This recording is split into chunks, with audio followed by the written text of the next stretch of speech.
Hi, my name is Jacqueline Paul, and I'm the project lead for the Maugalee Giginijana initiative.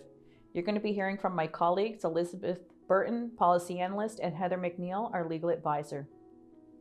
So we are from the Maugalee Giginijana initiative, which means keeping our children together. And our team works out of the Gwilimuk Mau Glusawakan Mi'kmaq Rights Initiative office. We are working to draft a Mi'kmaq customary code and policies to reclaim Mi'kmaq jurisdiction over child welfare from the province. The work we are doing on the Mi'kmaq Customary Code is an exercise of Aboriginal right and self-governance and does not derogate from the Aboriginal treaty and inherent rights of the Mi'kmaq rights holders.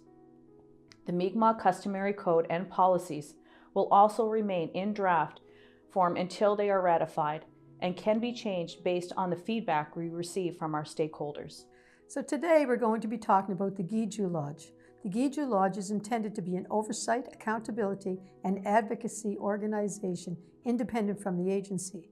We are in the process of developing this lodge and we are in a preliminary stage at this point, but this is what we have come up with so far, subject to change of course.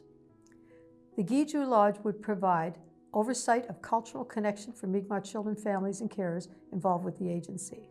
It would provide mediation of disputes between agency staff and families that they are involved with, if they can't be resolved internally at the agency level. And they provide advocacy for children involved with the agency. The following roles could support this function: a children's advocate who would help to bring forward the child's voice in all child and family well-being matters, and advocate more generally for children in care. For example, policy revisions to better support children in care or supporting social activities for children in care. Another role would be that of trained investigators who would conduct inquiries into allegations of harm to a child by an agency staff member or an agency-approved care, facility, or service provider, or into the death of a child involved with the agency. They would also conduct inquiries into privacy breaches within the Mi'kmaq Child and Family Wellbeing System. However, investigators of privacy breaches could be through a separate branch of the governance structure, and further discussion is needed on this.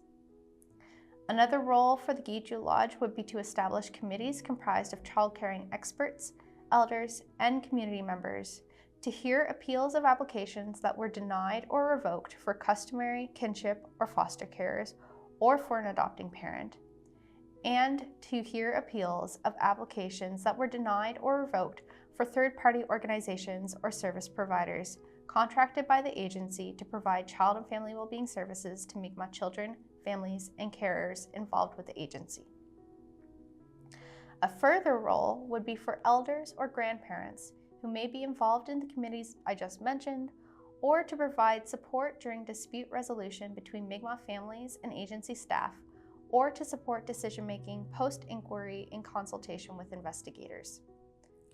The roles, functions, and authorities of the Kiju Lodge will be built out further as we move through the development of the governance structure for the Mi'kmaq Child and Family Wellbeing System.